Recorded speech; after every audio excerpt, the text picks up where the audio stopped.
যদি দর্শকবিন্দু আমন্ত্রণ জানাচ্ছি আমাদের এই ব্লগ ভিডিওতে। কৃষিপ্রধান বাংলাদেশে গ্রামের মানুষগুলোকে অবশ্যই কৃষি কাজ করতে হয়। গরুর গোবর শুকানোর জন্য নিয়ে যাওয়া হচ্ছে। পরবর্তীতে এই শুকনো গোবর দিয়েই ভাত এবং তরকারি রান্না করার জন্য জ্বালানি হিসাবে ব্যবহার করা হয়। এভাবেই চলে আমাদের গ্রামীণ কৃষি নির্ভর জীবন।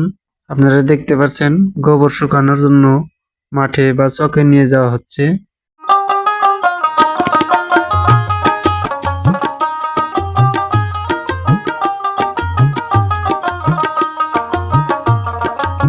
শুধু দর্শক বিন্দু, এই যে আমার আদরের বকনা বাছুর, একটাই বাছুর আমাদের লালন পালন করতেছি। পুরা পানিতে লবণ কমেছে তো খাইতেছে না। হ্যাঁ,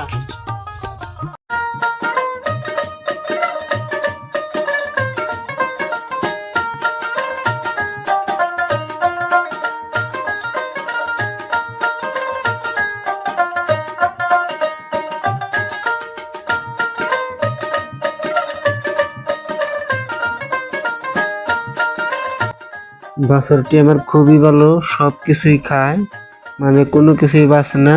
বাছুরটির সামনে যা কিছুই দেওয়া হোক সে পেট ভরে খাবে। বাছুরের মুখে রুচি আছে ভালো।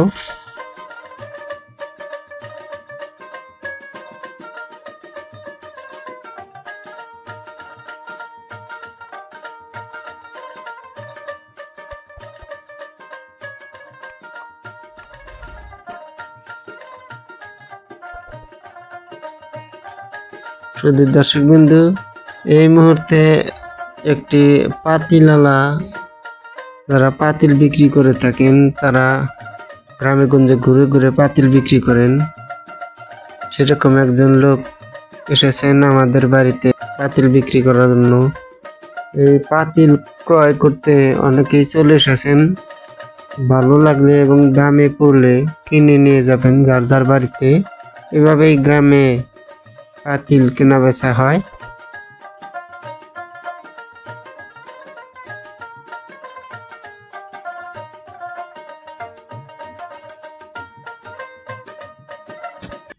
সকাল গড়িয়ে দুপুর হলো, তাই আমার খুব ক্ষুধা লেগেছে। আমি এই সাধারণ আলু ভাজি দিয়ে ভাত খাচ্ছি।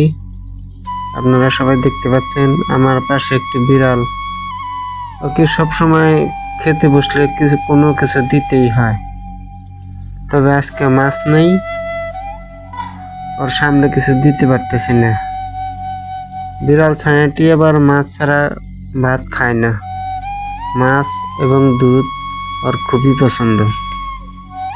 তো যা হোক, যেহেতু আজকে মাছ এবং দুধ দুইটার কোনোটাই নেই, সেহেতু ওকে আজ না খেয়েই থাকতে হবে।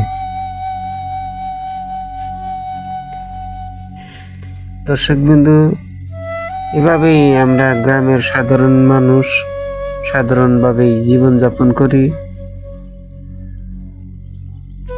দেখতে থাকুন আমাদের এই গ্রামীণ ব্লগটি।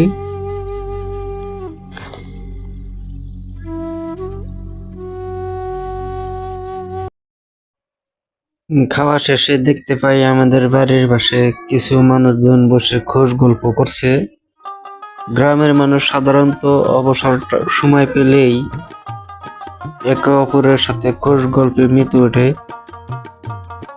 এভাবেই বছরের পর বছর চলতে থাকে গ্রামীণ জীবন।